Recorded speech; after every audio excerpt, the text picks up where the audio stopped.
Hello, ദാ ഇത് കണ്ടോ? ഇതാണ് മണിമുല്ല. നിങ്ങളിൽ കുറച്ച് പേർക്കെങ്കിലും അറിയായിരിക്കും ഈ ചെടിയെക്കുറിച്ച്, അല്ലേ? ഇതിൻ്റെ ഭംഗി എന്ന് പറഞ്ഞാലുണ്ടല്ലോ, ഒരു രക്ഷയില്ല കേട്ടോ. അത്രയ്ക്ക് സുന്ദരിയാട്ടോ ഇവൾ.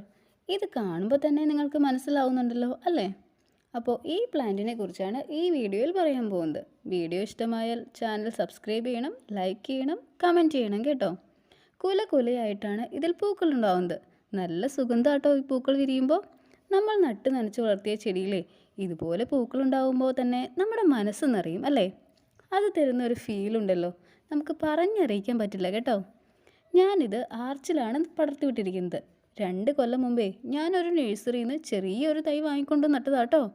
ഇത് പെട്ടെന്ന് വളർന്നു കിട്ടും. നല്ല വെയിൽ കിട്ടുന്ന സ്ഥലത്ത് കുറച്ച് ചാണകപ്പൊടി ചേർത്ത് മണ്ണിലാണ് ഞാൻ നട്ടു കൊടുത്തത്.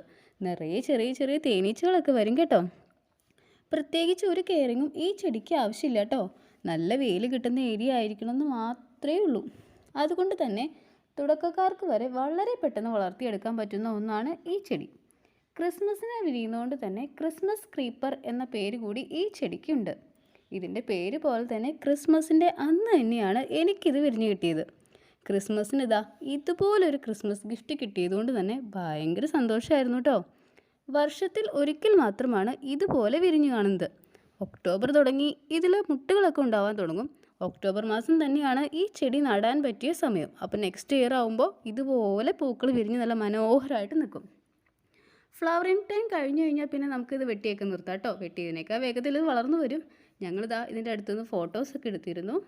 അപ്പോൾ ഈ പ്ലാന്റ് എല്ലാവരും വീട്ടിൽ നട്ടു വളർത്താൻ ശ്രമിക്കണം. ക്രിസ്മസ് സീസൺ ആയതുകൊണ്ട് തന്നെ ഞങ്ങൾ ഇതിനകത്ത് ലൈറ്റ് ഇട്ട് കൊടുത്തിട്ടുണ്ടായിരുന്നു.